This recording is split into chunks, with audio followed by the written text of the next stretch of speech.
The illusion of fame.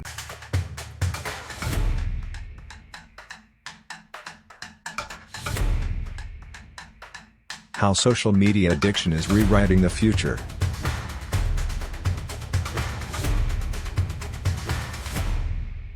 Imagine a 16-year-old student.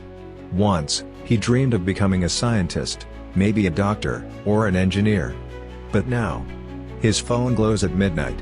Not with books or lessons, but with views, likes, and comments.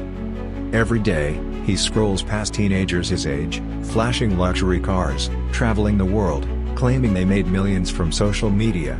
Slowly, he starts believing, why waste years in school, when I can be rich today? And so begins a silent revolution. The rise of the creator economy. In the last decade, the internet promised something new: anyone can be famous. You don't need Hollywood, you don't need connections, just a smartphone. Platforms like YouTube, TikTok, Instagram turned youngsters into overnight celebrities. Some really did make millions. But here's the catch: for every one success story, millions struggle in silence, chasing a dream that may never come. The forgotten classroom. As more youngsters chase social media fame, schools and universities begin to feel empty. Dropout rates rise. Students no longer value traditional skills. Literacy and education take a backseat. And when an entire generation chooses shortcuts over skills, the country itself suffers. Fewer doctors, fewer engineers, fewer innovators. Who planted this idea? But ask yourself, who benefits from this trend? Big tech companies. They built platforms designed to be addictive, algorithms that reward not knowledge, but attention. The longer you scroll, the more ads they sell. The more creators compete, the richer the platforms get. In a way, the dream of easy money online was manufactured, a shiny illusion, sold to billions, but profitable only for a few. What looks like harmless entertainment slowly becomes a trap. Addiction steals time. Comparison kills confidence. Education is abandoned for instant gratification. And in the long run, nations lose more than individuals. They lose their human capital, the most important resource of all. But the story doesn't have to end in darkness. Content creation can be powerful, when balanced with education. Instead of skipping school, what if young people use their skills to teach, to inspire, to innovate online? Imagine creators who don't just chase views, but build communities of learning. In the last century, the world seemed quieter. No endless scrolling, no glowing screens, no digital distractions.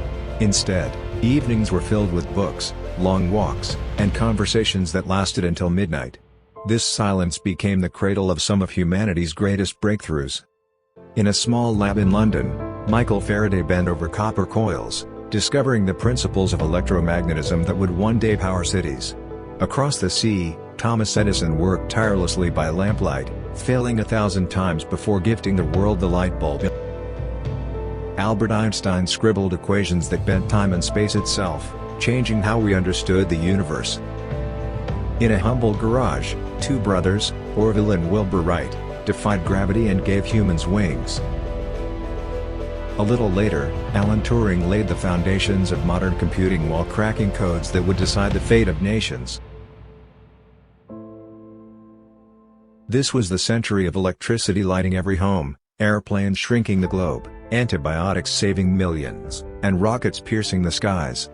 What united these minds was time to dream, to fail, to sit in stillness and let ideas bloom. The absence of constant noise gave them clarity. Letters traveled slowly, but ideas spread like fire. The world began to transform, trains shrieked across continents, and medicine advanced to save millions. Countries emerged as powerful nations with such inventions. Thinking minds build the vast economies. CEOs and directors of big tech companies around the world are from South Asian countries. The talent and skill flying to the overseas, while the rest are busy in making reels. Will these developing countries see future innovations? CEOs or scientists? The truth is, social media is not the villain. It's a tool. The question is, do we control it? Or let it control us? The world is watching a new addiction unfold, the addiction to digital fame. It can build futures, but it can also destroy them. The next generation holds the choice: will they chase illusions?